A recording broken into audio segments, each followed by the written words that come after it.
नमस्कार, मैं हूँ शोभा। मैं श्री आकाम देवी बालिका स्कूल बेरूर में अपना कर्तव्य निभा रही हूँ। बच्चों, आप कैसे हैं? हाँ, मैं आशा करती हूँ कि आप घर में ही सकुशल होंगे। बच्चों, आप सब हमारे वीडियो देख रहे हैं ना? बच्चों, आज मैं आपको 10वीं कक्षा के कश्मीरी सेब पाठ के दूसरे भाग के बारे में जानकारी दूंगी।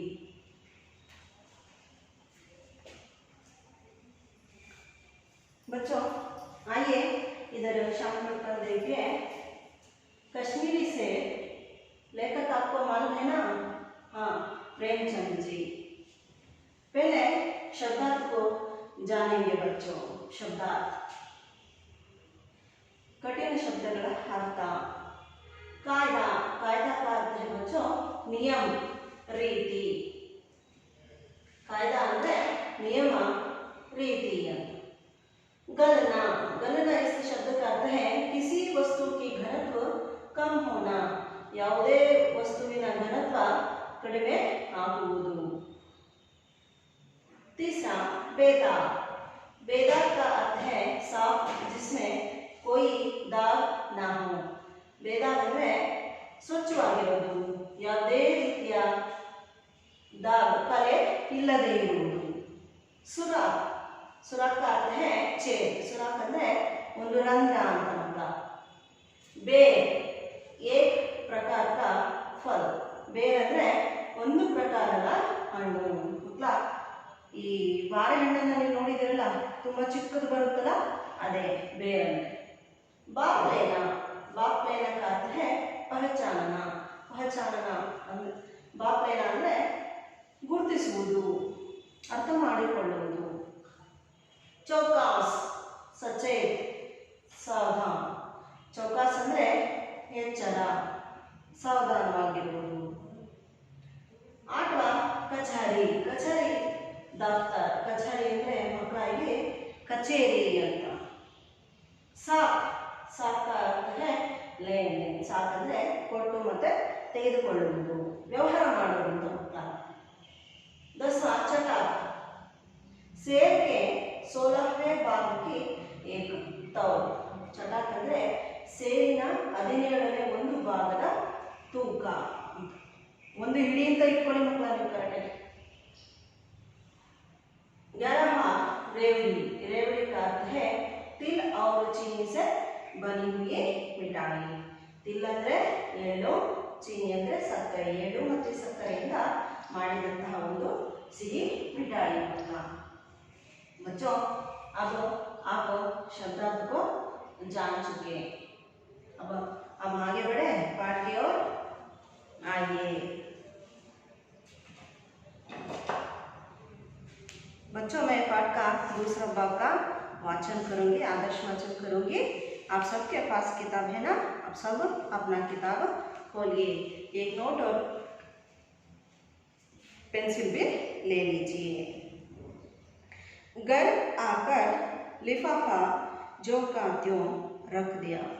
बच्चों, दूसरा भाग में, पहला भाग में हमने गाजर का महत्व जाना, सेब खाने से डॉक्टरों की ज़रूरत नहीं होती, इन विषयों के जान चुके हैं। आगे दूसरा पैराग्राफ की ओर बढ़ेंगे बच्चों, दूसरे पृष्ठ की ओर। घर आकर लिफाफा ज्यों का त्यों रख दिया। रात को सेब या कोई दूसरा फल खाने का कायदा नहीं है। फल खाने का समय तो प्रातः काल है।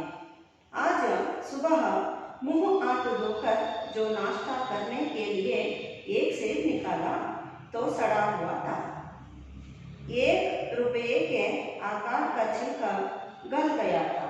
समझा रात को दुकानदार ने देखना होगा। दूसरा निकाला मगर यह आधा सड़ा हुआ था। अब संदेह हुआ, दुकानदार ने मुझे धोखा तो नहीं दिया है। तीसरा सेब निकाला, यह सड़ा तो ना था मगर एक तरफ दबकर बिल्कुल पिचक गया था। चौथा देखा, वह यूं तो बेदाग था, मगर उसमें एक काला सुराख था, जैसा अक्सर बैलों में होता है। कांटा तो भीतर वैसे ही धब्बे जैसे बेर में होते हैं, एक से भी खाने लायक नहीं। 4 आने पैसों का इतना गम न हुआ जितना समाज के इस चारित्रिक पतन का।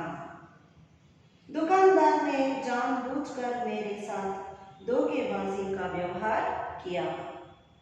एक सेब सड़ा हुआ होता तो मैं उसको क्षमा के योग्य समझता, सोचता उसकी निगाह ना पड़ी होगी, मगर चारों के चारों खराब निकल जाए, यह तो साफ धोखा है। मगर इस धोखे में मेरा भी सहयोग था। मेरा उसके हाथ में रुमाल रख देना मानो उसे धोखा देने की प्रेरणा थी। उसने बात लिया कि यह महाशय अपनी आंखों से काम लेने वाले जीव नहीं हैं और न इतने चौकस है कि घर से लौटाने आए। आदमी बेईमानी तभी करता है, कब करता है बच्चों? तभी करता है जब उसे अवसर मिलता है। बेईमानी का अवसर देना, चाहे वह अपने ढीलेपन से हो या सहज विश्वास से, बेईमानी में सहयोग देना है। पढ़े लिखे बाबुओं और कर्मचारियों पर तो अब कोई विश्वास नहीं करता। किसी थाने या कचहरी या म्यूनिसिपालिटी में चले जाइए, आपकी ऐसी दुर्गति होगी कि आप बड़ी से बड़ी हानि उठाकर भी उधर न जाएंगे। पहले ऐसा नहीं था। व्यापारियों की साख बनी हुई थी। यूं तोल में चाहे चटाक आधा चटाक कस ले, लेकिन आप इन्हें 5 की जगह भूल से 10 के नोट दे आते तो आपको घबराने की कोई जरूरत ना थी। आपके रुपये सुरक्षित थे। मुझे याद है, एक बार मैंने मुहर्रम के मेले में एक दुकानदार से 1 पैसे की रेवड़ियाँ ली थी और पैसे की जगह अटनी दे आया था। घर आकर जब अपनी भूल मालूम हुई तो दुकानदार के पास दौड़ा गया। आशा नहीं थी कि वह अटनी लौटाएगा, पर लेकिन उसने प्रसन्न चित्त से अटनी लौटा दी और उल्टे मुझसे क्षमा मांगी। यह कश्मीरी सेब के नाम से सड़े हुए सेब बेचे जाते हैं। मुझे आशा है पाठक बाजार में जाकर मेरी तरह आंखें ना बंद कर लिया करेंगे, नहीं तो उन्हें भी कश्मीरी सेब ही मिलेंगे। देखा बच्चों, मैंने पाठ को पढ़ा, आपने सुना है ना बच्चों। अब मैं इस पाठ का अर्थ सरल वाक्य में बोलूँगी, ध्यान से सुनिए। घर आकर लिफाफा जो का त्यों रख दिया। लेखक ने आधा सेब को खरीदा था ना, उन सेबों को लिफाफे के अंदर ही रख दिया और उन्हें देखा भी नहीं। एक टेबल पर प्रेमचंद जी ने सेबों को रख दिया, लिफाफे को रख दिया। रात को सेब का कोई दूसरा फल खाने का कायदा नहीं है। क्यों रख दिया सेब लेकर? क्योंकि रात के वक्त कोई फल खाने का नियम तो नहीं है ना, इसलिए लेखक ने सेब को वैसा ही रख दिया। फल खाने का समय तो प्रातः काल है। सही है बच्चों? हाँ, बिल्कुल सही है। फल खाने का समय प्रातः काल होता है। प्रातः काल में खाली पेट में हम कोई भी फल को खाते हैं तो उनका जो विटामिन प्रोटीन है वो हमारे शरीर के अंदर जाते हैं और हमें स्वस्थ रखते हैं बच्चों। आज सुबह मुंह हाथ धोकर जो नाश्ता करने के लिए एक सेब निकाला। प्रेमचंद जी आज दूसरे दिन नाश्ता करने के लिए एक सेब को लिफाफे से निकाला। ये तो सड़ा हुआ था।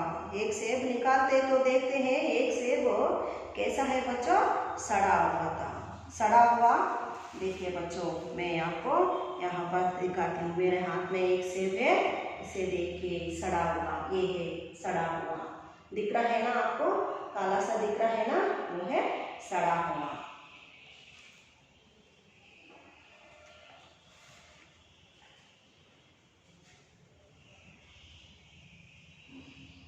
दूसरा निकाला। रात को मैंने समझा रात को दुकानदार ने देखा न होगा। लेकर अपने आप को समझाया कि रात था ना, इसलिए दुकानदार ने सेबों को अच्छी तरह से देखना होगा, परीक्षण ना किया होगा, ऐसा समझा। दूसरा निकाला मगर यह आधा सड़ा हुआ था। दूसरा सेब निकालते हैं तो वो सेब भी आधा का आधा सड़ा जाता है। अब संदेह हुआ, दुकानदार ने मुझे धोखा तो नहीं दिया है। देखिए बच्चों, मगर लेकर आधा सेब, दूसरा सेब निकाले तो उसमें भी आधा सड़ा हुआ था, आधा भाग, एक सेब में पूरा आधा भाग क्या हुआ था, सड़ा हुआ था।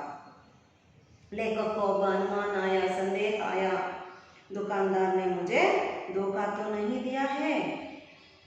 तीसरा सेब निकाला, इसे सोचते लिफाफे से तीसरा सेब निकालते हैं। यह सड़ा तो ना था, मगर एक तरफ दबकर बिल्कुल पिचक गया था। ये सेब तो क्या हुआ था मालूम है? नहीं, ये तीसरा सेब सड़ा हुआ तो नहीं था, पर बिल्कुल पिचक गया था। पिचक का अर्थ है ये होता है बच्चों।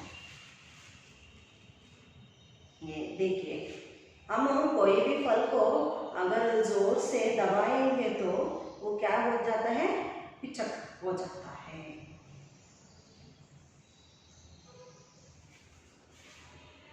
बच्चों, चौथा देखा, यह यूं तो बेदाग था। चौथा सेब लिफाफे से निकालते हैं बाहर, वो भी देखते हैं वो कैसा है चौथा सेब। कोई बेदाग था, कोई भी दाग ना था, मगर उसमें एक काला सुराख था। पर उसके सेब के पीछे भाग भी क्या हुआ था, एक काला सुराख था। देखिए काला सुराख, ये देखिए बच्चों, यहाँ पर आपको दिख रहे ना काला सुराख। बच्चों, ऐसा काला सुराख आपको कहाँ का, किन फल में देखे हैं बच्चों? हाँ सही बोला, बेर में होता है, बेर में काला सुराख होता है बच्चों।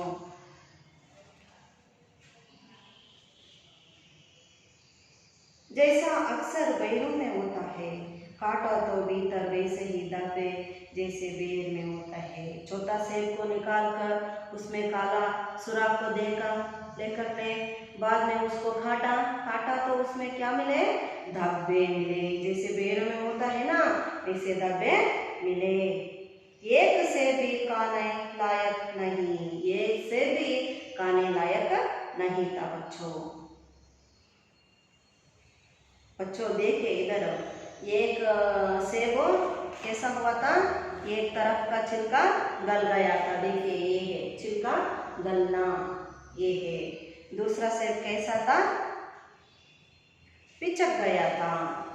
तीसरा कैसा था, धब्बा था। चौथा सेब में एक काला सुराख था। देखा ना, चारों के चारों सेब खाने लायक नहीं थे।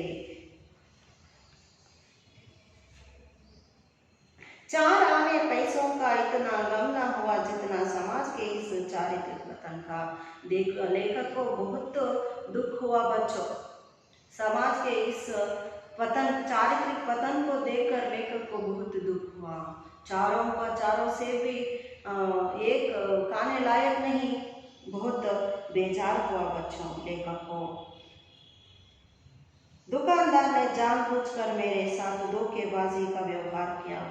अब समझ में आया लेखक को, दुकानदार ने जानबूझकर लेखक को धोखेबाजी का व्यवहार किया है। एक सेब सड़ा हुआ होता तो मैं उसको क्षमा के योग्य समझता। अगर 400 सेबों में एक सेब सड़ा हुआ होता तो लेखक क्या समझते, रात ताना इसलिए बेखाना होगा, ये समझकर अपने आप को समाधान कर लेते थे। दुकानदार को क्षमा भी कर देते। सोचता उसकी निगाह ना पड़ी होगी। रात के वक्त निगाह अच्छी तरह से पढ़ना भी ठीक नहीं होता है बच्चों, है ना। मगर चारों के चारों खराब निकाल जाए, मगर चारों के चारों सेब खराब होने से लेखक समझ लिया दुकानदार ने मुझे साफ धोखा किया है। मगर इस धोखे में मेरा भी सहयोग था, इस धोखे में लेखक के भी पूरा सहयोग था बच्चों। मेरा उसके हाथ में रुमाल रख देना मानो उसे धोखा देने की प्रेरणा थी। सेबों को तोलते समय लेखक ने क्या किया, हाँ अपने पास के एक रुमाल को उसको दे देते हैं लिफाफे को छुपाने के लिए, है ना बच्चों। ये क्या हुआ,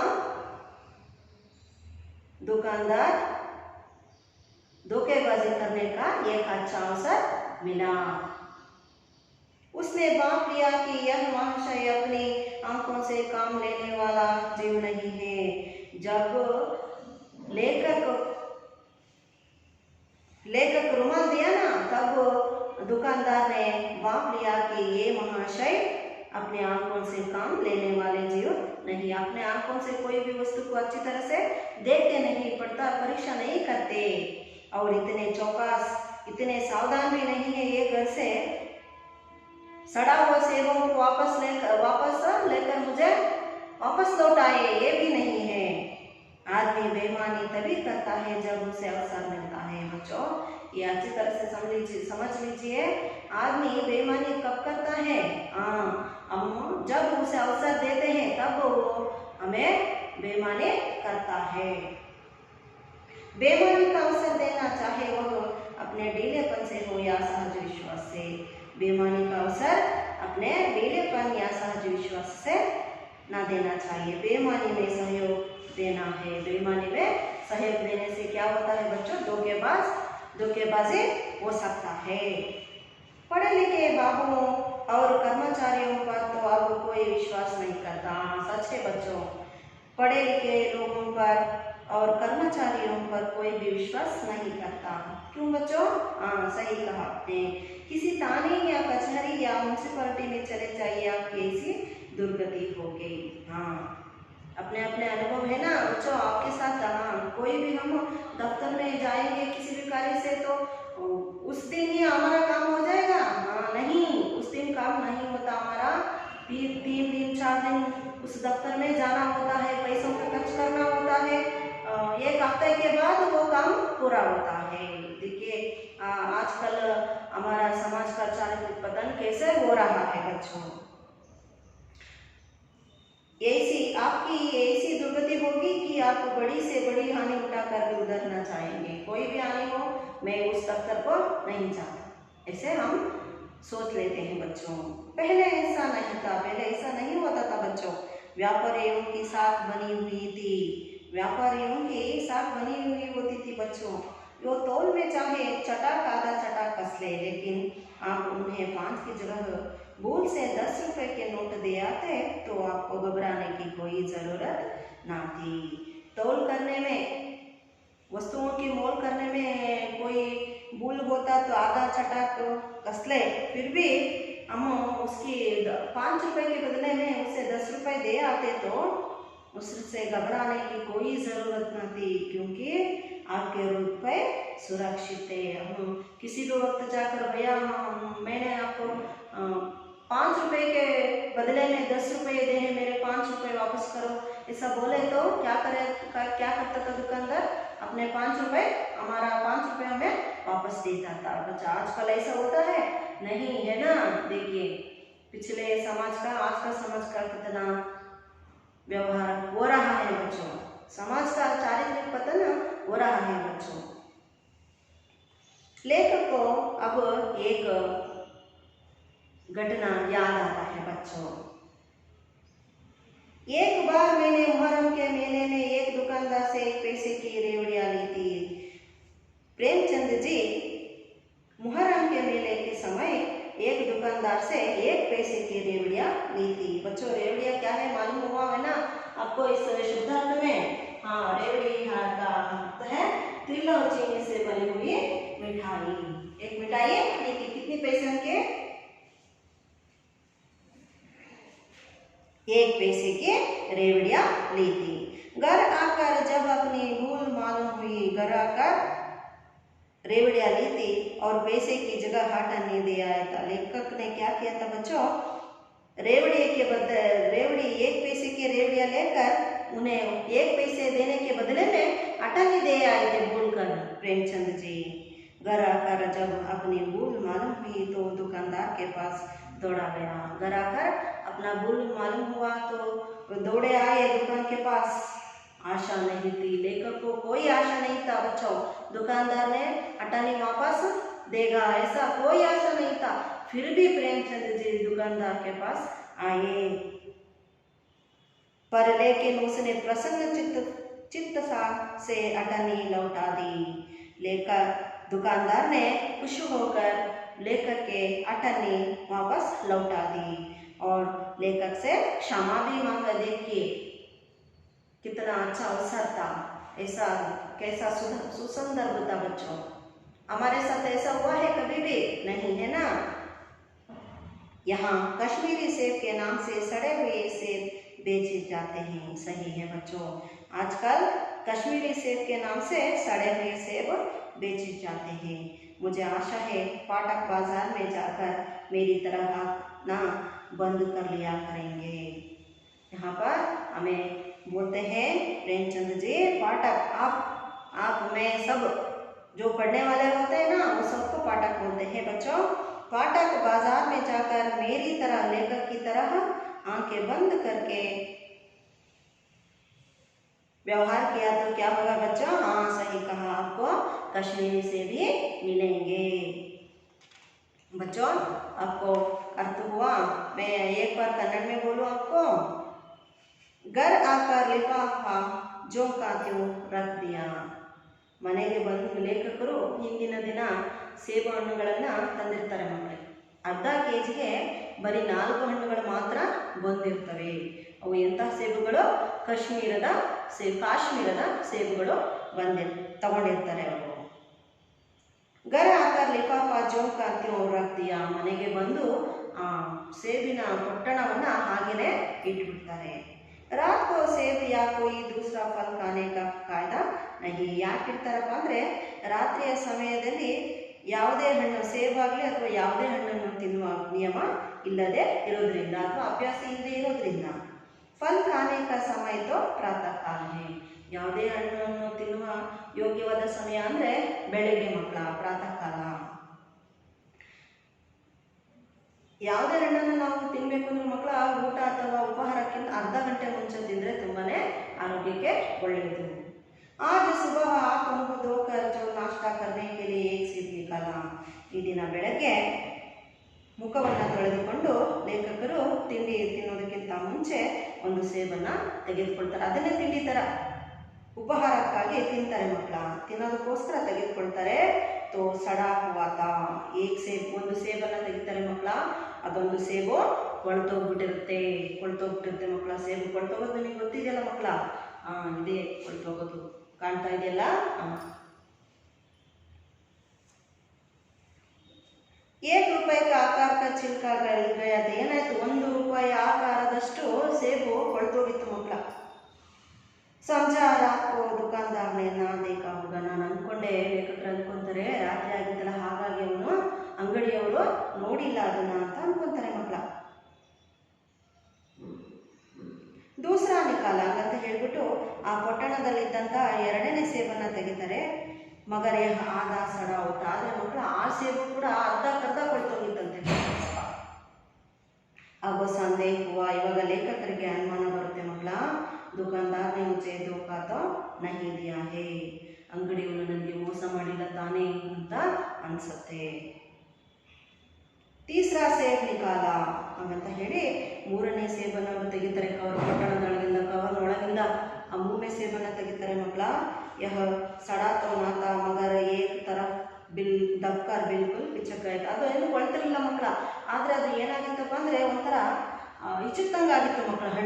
ಹಣ್ಣು ತುಂಬ ಒತ್ತಿಟ್ಟು ಏನಾಗುತ್ತೆ, ಸ್ವಲ್ಪ ಇಚ್ಚುತ್ತಂಗೆ ಆಗುತ್ತಲ್ಲ, ಈ ಥರ ಆಗಿಬಿಟ್ಟಿತ್ತು ಮಕ್ಕಳ ಹಣ್ಣು, ಸೇಬಣ್ಣು.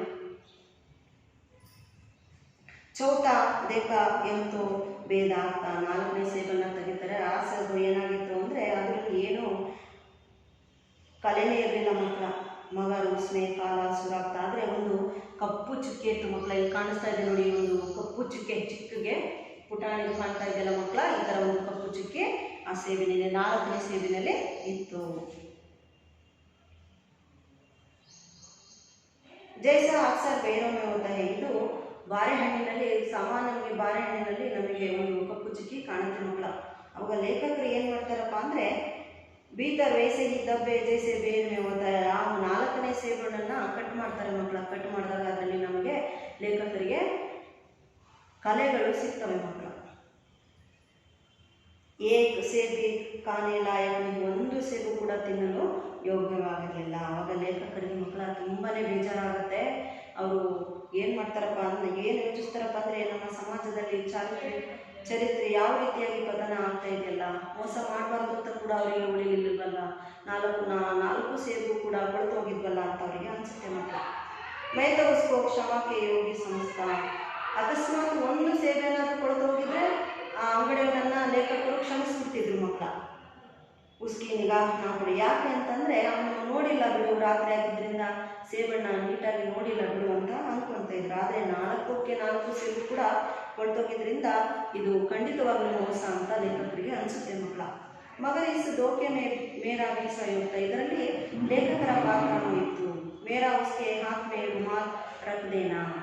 ಯಾಕಂದರೆ ಲೇಖಕರು ತನ್ನ ಹತ್ತಿರ ಇದ್ದಂತಹ ಕರವಸ್ತ್ರವನ್ನು ಅವನಿಗೆ ಅಂಗಡಿಯವನಿಗೆ ಕೊಟ್ಬಿಟ್ಟಿರ್ತಾರೆ ಮಕ್ಕಳ. ಅದರಿಂದ ಏನಾಗುತ್ತೆ ಅಂದರೆ ಅವನು ಪೊಟ್ಟಣದಲ್ಲಿ ಸೇಬು ಹಣ್ಣುಗಳನ್ನು ಬಿಟ್ಟು ಆ ಪೊಟ್ಟಣವನ್ನು ಕರವಸ್ತ್ರದಿಂದ ಸುತ್ತಿ ಕೊಡ್ತಾನೆ ಮಕ್ಕಳ. ಹಾಗಾಗಿ ಲೇಖಕರು ಅದನ್ನು ಪರೀಕ್ಷೆ ಮಾಡೋದಿಲ್ಲ.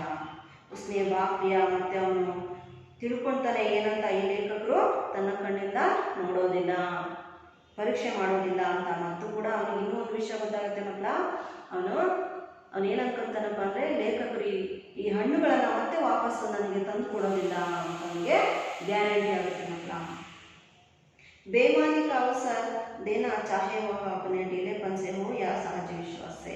ನಾವೇನು ಮಾಡ್ಬಿಡ್ತೀವಿ ಮಕ್ಕಳ ಅಂದರೆ, ಒಮ್ಮೊಮ್ಮೆ ಹಣ್ಣುಗಳನ್ನು ಎಲ್ಲರ ತರಕಾರಿಗಳನ್ನು ತಗೊಳ್ಳುವಾಗ ಏನೋ ಮಾತಾಡ್ಕೊತ ಅಥವಾ ಎಲ್ಲೋ ನೋಡ್ಕೊತ ಆಯ್ತಪ್ಪ ಒಂದು ಕೆಜಿ ಹಾಕೊಂಡ್ಬಿಡ್ತೀವಿ ಮಕ್ಕಳ. ಅವಾಗ ಏನಾಗ್ಬಿಡುತ್ತೆ, ಅವರು ಎಂಥದ್ದು ಒಳ್ಳೆಯದು ಚೆನ್ನಾಗಿರೋದು ಹಾಕ್ತಾರೆ, ಚೆನ್ನಾಗಿಲ್ಲದೆ ಇರೋದು ಹಾಕ್ತಾರೆ, ಕೊಡ್ತಿರೋದು ಕೂಡ ಹಾಕ್ಬಿಡ್ತಾರೆ. ಮನೆಗೆ ಬಂದು ನೋಡಿದಾಗ ಅವಾಗ ನಮಗೆ ಪಶ್ಚಾತ್ತಾಪ ಆಗುತ್ತೆ ಮಕ್ಕಳ. ಅಯ್ಯೋ ನಾನು ನೀಟಾಗಿ ನೋಡಲಿಲ್ವಲ್ಲಪ್ಪ, ಬರೀ ಕೊಳ್ತಿದ್ದೆ ಹಾಕ್ಬಿಟ್ಟಿದ್ದಾನಲ್ಲಪ್ಪ, ನಾವು ಎಷ್ಟೊಂದು ಹಾಳಾಗಿದೆಯಲ್ಲಪ್ಪ ಅಂತ ಅನಿಸುತ್ತೆ ಮಕ್ಕಳ ಅಲ್ವಾ. ಕಿಸಿ ತಾನಿಗೆ ಕಚೇರಿ. ಇದಕ್ಕೆ ಮತ್ತೊಂದು ಉದಾಹರಣೆ ಕೊಡ್ತಾರೆ ಲೇಖಕರು. ನಾವು ಯಾವುದಾದ್ರೂ ಒಂದು ಪೊಲೀಸ್ ಸ್ಟೇಷನ್ ಅಥವಾ ಒಂದು ಕಚೇರಿಗೆ ಅಥವಾ ಮುನ್ಸಿಪಾಲ್ಟಿಗೆ ಎಲ್ಲಾರು ಹೋದರೆ, ಒಂದು ಕೆಲಸಕ್ಕೆ ಅಂತ ಹೋದರೆ, ಅಲ್ಲಿ ನಮ್ಮ ಸ್ಥಿತಿ ಹೆಂಗಾಗಿರುತ್ತಪ್ಪ ಅಂದರೆ, ನಾವು ಹೋಗಿ ಕೂಡ ಎಷ್ಟು ದಿನಗಟ್ಟಲೆ ಹೋದ್ರೂ ನಮ್ಮ ಕೆಲಸನೇ ಆಗೋದಿಲ್ಲ ಮಕ್ಕಳ. ಒಂದು ವಾರನೂ ಹಿಡಿಬೋದು, 3 ದಿನದಲ್ಲೂ ಮುಗಿಬೋದು, ಅಥವಾ 1 ತಿಂಗಳಲ್ಲೂ ಕೂಡ ಆ ಕೆಲಸ ಮುಗ್ದಿರುತ್ತೆ ಮಕ್ಕಳ. ಅವಾಗ ನಮ್ಮ ಅನುಭವ ಏನಾಗಿರುತ್ತೆ, ಏನೇ ಆಗಲಿ ಆ ಕಡೆ ಮಾತ್ರ ನಾನು ಹೋಗಲ್ಲಪ್ಪ, ಆ ಕಚೇರಿಗೆ ಮಾತ್ರ ನಾನು ಆ ಆಫೀಸಿಗೆ ಮಾತ್ರ ನಾನು ಹೋಗಲ್ಲಪ್ಪ ಅಂತ ಅಂದ್ಕೊಂಡ್ಬಿಡ್ತೇವೆ.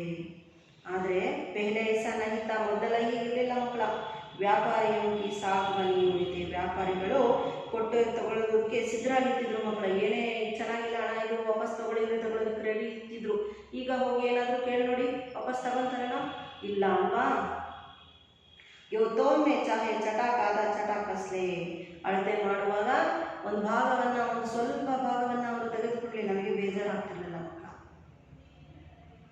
ಉನ್ಹೆ 5 की जगह दूर से 10 के ನೋಟ್ ದೇ ಆತೆ. ಅಕಸ್ಮಾತ್ ಅವನಿಗೆ ನಾವು 5 ರೂಪಾಯಿ ಬದಲಾಗಿ 10 ರೂಪಾಯಿ ಏನಾದರೂ ಕೊಟ್ಟಿದ್ದೇ ಆಗಿದ್ರೆ, ಮಾರನೇ ದಿನ ಹೋಗಿ ಅಣ್ಣ ನಾನು ನಿನಗೆ 5 ರೂಪಾಯಿ ಬದಲಾಗಿ 10 ರೂಪಾಯಿ ಕೊಟ್ಟಿದ್ದೇನೆ, ನಂದು 5 ರೂಪಾಯಿನ ವಾಪಸ್ ಕೊಡು ಅಂತ ಕೇಳಿದ್ರೆ ಕೊಟ್ಬಿಡ್ತಾ ಇದ್ರು. ಇವಾಗ ಯಾರಾದರೂ ಕೊಡ್ತಾರಾ? ಇಲ್ಲ ಅಲ್ವಾ ಮಕ್ಕಳ? ಆಕೆ ರೂಪಾಯಿ ಸುರಕ್ಷಿತೆ ಮುಜೆ ಯಾದ್ ಹೇ. ಈಗ ಲೇಖಕರು ಒಂದು ಸಂದರ್ಭವನ್ನು ಹೇಳ್ತಾರೆ ಮಕ್ಕಳ. ಅವರು ಹಿಂದಿನದು. ಏಕ್ ಬಾರ್ ಮೇಲೆ ಮೊಹರಂ ಕೆ ಮೇಲೆ ಏಕ್ ದುಕಾನ್ದಾರ್ ಸೆ ಏಕ್ ಪೈಸೆ ಕಿ ರೇವಡಿಯಾ ಲಿ ಥಿ. ಒಂದು ಸಲ ಮೊಹರಮಿನ ಜಾತ್ರೆಯಲ್ಲಿ ಮಕ್ಕಳ ಲೇಖಕರು ಒಂದು ಅಂಗಡಿಯಲ್ಲಿ ಒಂದು ಸಿಹಿ ತಿಂಡಿನ ಒಂದು ರವೆ ಉಂಡೆಯನ್ನು ತೆಗೆದುಕೊಂಡಿರ್ತಾರೆ ಮಕ್ಕಳ. ರವೆ ಉಂಡೆ ಥರನೇ ಒಂದು ಸಿಹಿ ತಿಂಡಿಯನ್ನು ಕೊಂಡ್ಕೊಂಡಿರ್ತಾರೆ ಮಕ್ಕಳ. ಅದು 1 ಪೈಸೆದಾಗಿರುತ್ತೆ. 1 ಪೈಸೆ ಉಂಡೆಯನ್ನು ತೆಗೆದುಕೊಂಡು, ಸಿಹಿ ಉಂಡೆಯನ್ನು ತೆಗೆದುಕೊಂಡು ಲೇಖಕರು ಅವನಿಗೆ ಅಟನ್ನಿಗೆ 50 ಪೈಸೆಯನ್ನು ಕೊಟ್ಟು ಬಂದಿರ್ತಾರೆ ಮಕ್ಕಳ. 8 ಆಣೆಯನ್ನು ಕೊಟ್ಟು ಬಂದಿರ್ತಾರೆ. ಮನೆಗೆ ಬಂದಾಗ ಲೇಖಕರಿಗೆ ತನ್ನ ತಪ್ಪಿನ ಅರಿವಾಗುತ್ತೆ ಮಕ್ಕಳ. ಅಯ್ಯೋ, ನಾನು 1 ಪೈಸೆಗೆ ಬದಲಾಗಿ 50 ಪೈಸೆ ಕೊಟ್ಬಿಟ್ನಲ್ಲ ಅಂಗಡಿಯವನಿಗೆ ಅಂತ ಹೇಳ್ಬಿಟ್ಟು ಲೇಖಕರು ಏನು ಮಾಡ್ತಾರೆ, ಅಂಗಡಿ ಹತ್ರ ಓಡೋಡಿ ಬಿಡ್ತಾರೆ ಮಕ್ಕಳ. ಆಶಾ ನೈತಿ. ಲೇಖಕರಿಗೆ ಯಾವುದೇ ಭರವಸೆ ಇರಲಿಲ್ಲ ಮಕ್ಕಳ. ಆವಾಗ ಏನಂತ, ನನ್ನ 50 ಪೈಸೆಯನ್ನು ಅವರು ಅಂಗಡಿಯವನು ನನಗೆ ಮರಳಿ ಕೊಡ್ತಾನೆ ಅನ್ನೋ ಭರವಸೆ ಇರಲಿಲ್ಲ. ಪರಲೇಕೆ ಮುಸ್ನೆ ಪ್ರಸನ್ನ ಚಿತ್ತ ಸೆ ಅಟನ್ನಿ ಲೌಟಾದೆ. ಆದರೆ ಅಂಗಡಿಯವನು ಸಂತೋಷದಿಂದ ಲೇಖಕರಿಗೆ ಮಕ್ಕಳ 50 ಪೈಸೆಯನ್ನು ವಾಪಸ್ಸು ಕೊಡ್ತಾನೆ. 50 ಪೈಸೆ ಅಂದರೆ ಮಕ್ಕಳ 8 ಆಣೆಯನ್ನು ವಾಪಸ್ ಕೊಡ್ತಾನೆ.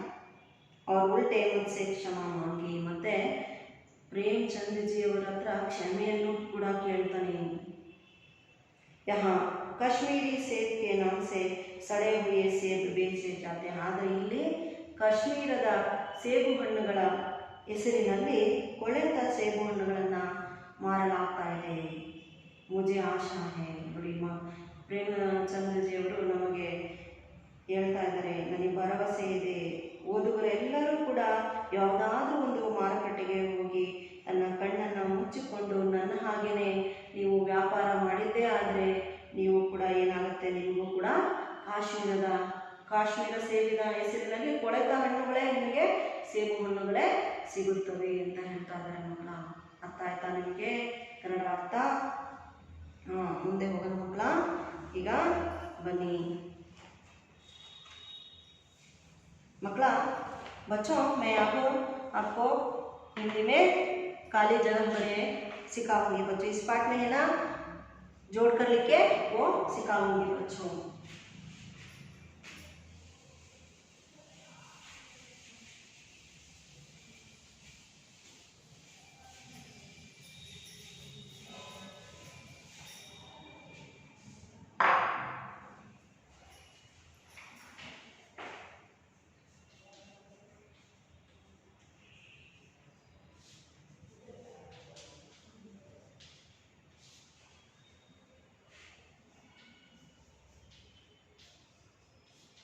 सेब को रुमाल में बांधकर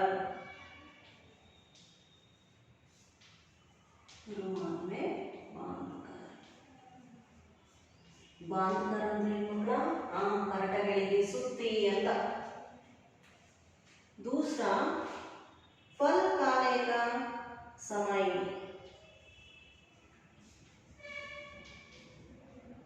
खाने का समय.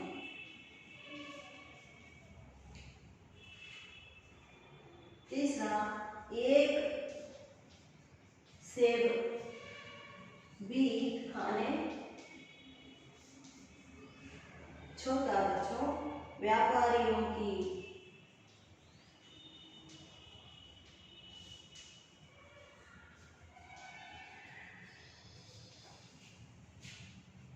दूसरा बात को लिखूंगी बच्चों. उदाहरण प्रातः काल है, मुझे दे दिया. मुझे दे दिया. दे दिया. तीसरा बनी हुई थी.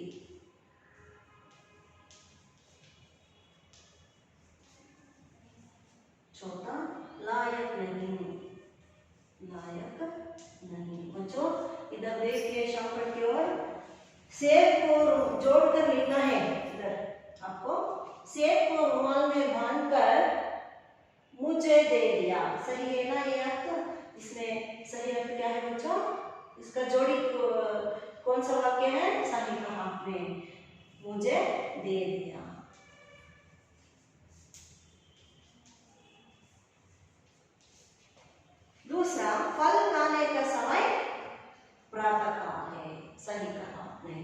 प्रातः का।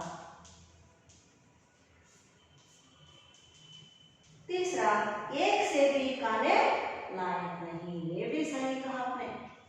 अब तो बहुत होशियार छात्र है। व्यापारियों के साथ सही कहा, बनी हुई थी, साथ बनी हुई थी, बनी हुई थी। बच्चों अब मैं इधर इसको तोड़ देती हूँ। अब देखिए आपको सही अर्थ दिख रहा है ना। जोड़ करके सेब को रुमाल में बांधकर मुझे दे दिया। फल खाने का समय प्रातः काल है, एक सेब भी खाने लायक नहीं, व्यापारियों के साथ बनी हुई थी। बच्चों जोड़ी बनाना आपको आ गया।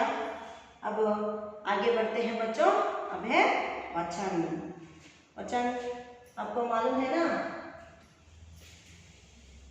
दूसरा क्या है बच्चों? वचन। एक वचन। वचन में दो प्रकार है बच्चों, एक वचन, दो वचन। बहुवचन, एक वचन, बहुवचन है।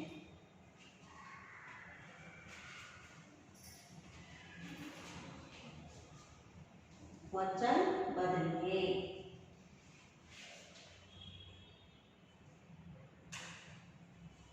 वचन बदलिए। एक वचन।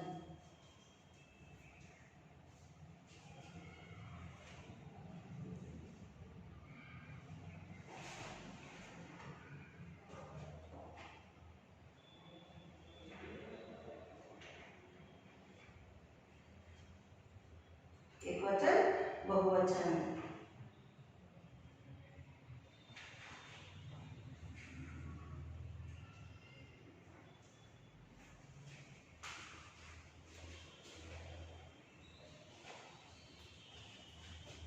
एक वचन को मैं यहाँ पर लिखती हूँ, उसका सही उत्तर बहुवचन भाग में देती हूँ बच्चों।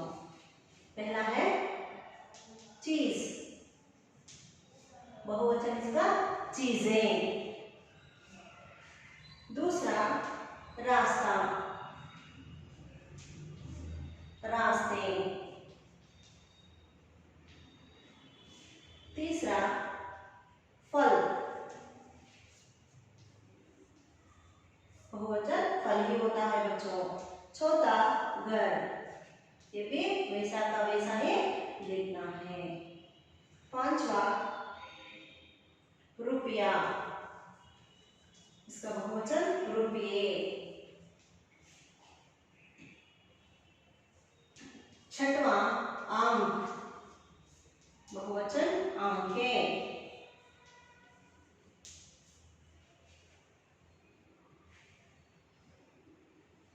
सातवां रेवड़ी, रेवड़ियां। आठवां दुकान, बहुवचन दुकानें। बच्चों अब आगे बढ़ते हैं तीसरे मुख्य प्रश्न की ओर। बाद में आपको एक बार बोलूंगी बच्चों।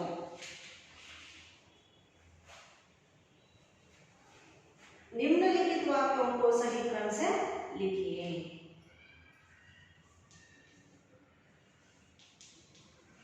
निम्नलिखित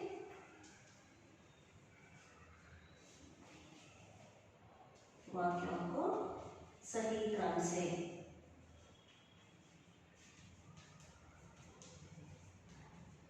बच्चों यहाँ पर आपको वाक्य दिए जाते हैं, उन वाक्यों को आपको सही क्रम में लिखना है बच्चों, सही क्रम में। आगे पीछे वो होता रहता है वाक्य शब्द, उन्हें टिक करके लिखना है बच्चों। गाजर गरीबों भी पहले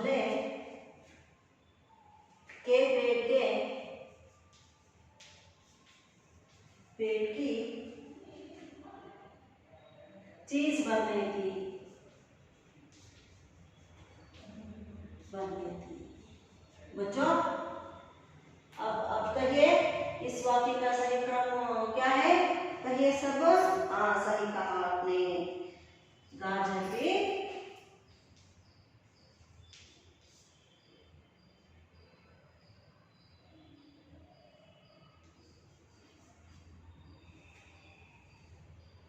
गाजर भी पहले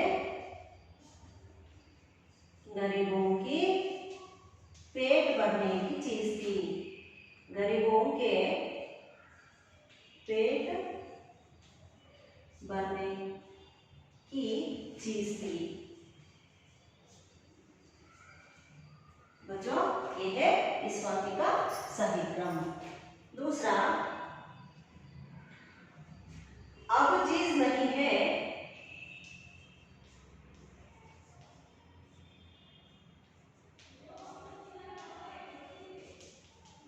अब चीज नहीं है, वह केवल स्वाद की, वह केवल स्वाद की। इसका सही क्रम है बच्चों, अब वह केवल स्वाद की चीज नहीं है, स्वाद की चीज नहीं है। तीसरा बच्चों, नहीं लायक काने भी एक सेब,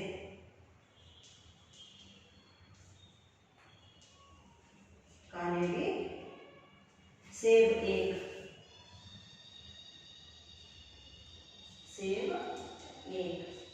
इसका सही क्रम है, एक सेब भी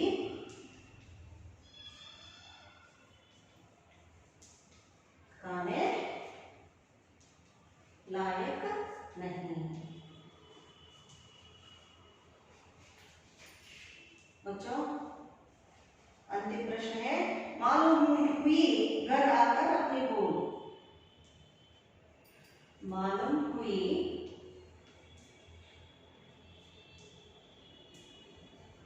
घर आकर अपनी भूल, अपनी भूल। हाँ सही कहा आपने, ये तो लेखक के अनुभव का वाक्य है। घर आकर अपनी भूल मालूम हुई।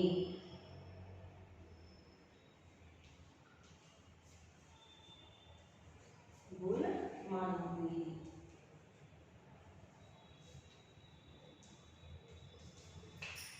देखिए बच्चों, अब शाम पढ़ के देखिए, एक बार मैं बोलूंगी,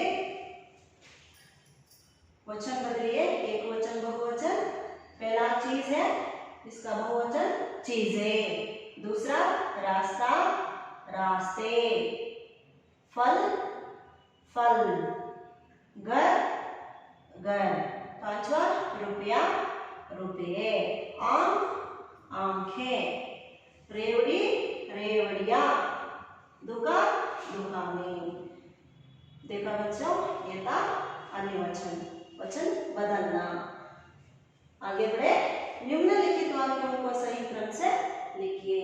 यहाँ पर वाक्य है बच्चों, उनको ठीक क्रम में लिखा भी है मैंने। अब देखिए, गाजर गरीबों भी पहले के पेट की चीज भरने थी। गाजर भी पहले गरीबों के पेट भरने की चीज थी। ये थी इस पहले प्रश्न का सही उत्तर। दूसरा प्रश्न, अब चीज नहीं है, वह केवल स्वाद की। इसका सही उत्तर है, अब वह केवल स्वाद की चीज नहीं है। कौन सा फल है ये? हाँ सही कहा आपने, सेब। सेब के बारे में यह वाक्य है बच्चों। तीसरा, नहीं लायक काने सेब एक। इसका सही उत्तर है, एक सेब भी खाने लायक नहीं। चौथा है प्रश्न, मालूम हुई घर आकर अपनी भूल। घर आकर अपनी भूल, इसका सही उत्तर है, घर आकर अपनी भूल मालूम हुई। देखा बच्चों, ये थे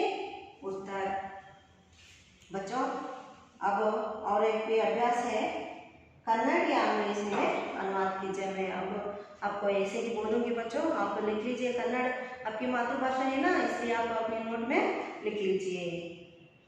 पहला, गाजर भी पहले गरीबों के पेट भरने की चीज थी।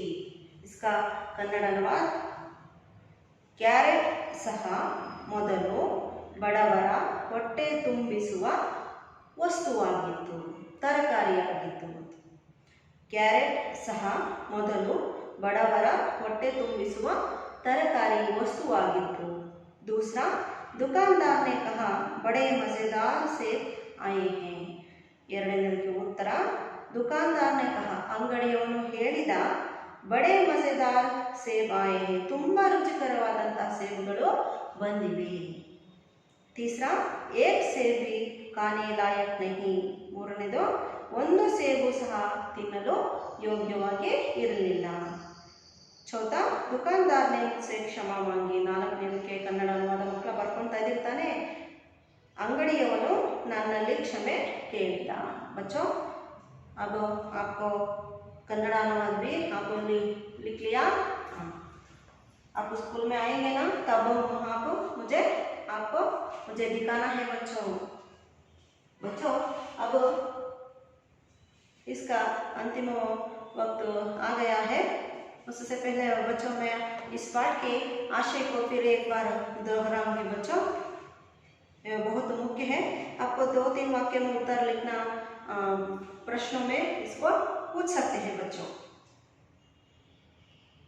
लेखक अपना अनुभव बताते हुए पाठकों को सचेत करते हैं कि अगर खरीदारी करते समय सावधानी नहीं बरते तो धोखा खाने की संभावना होती है।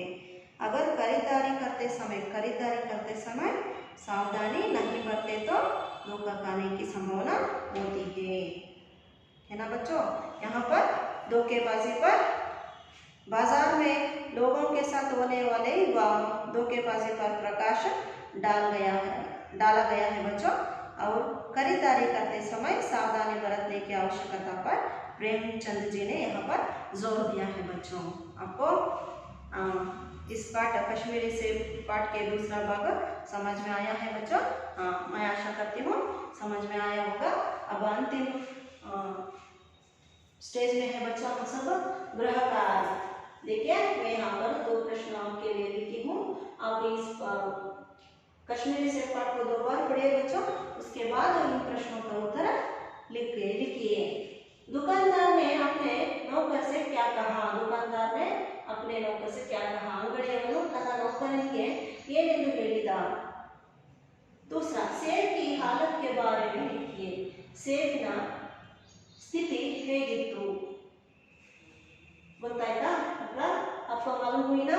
हाँ, आप बहुत होशियार है, आपको थोड़ा थोड़ा याद आ रहा है बच्चों। अब मुझे अनुमति दीजिए, धन्यवाद।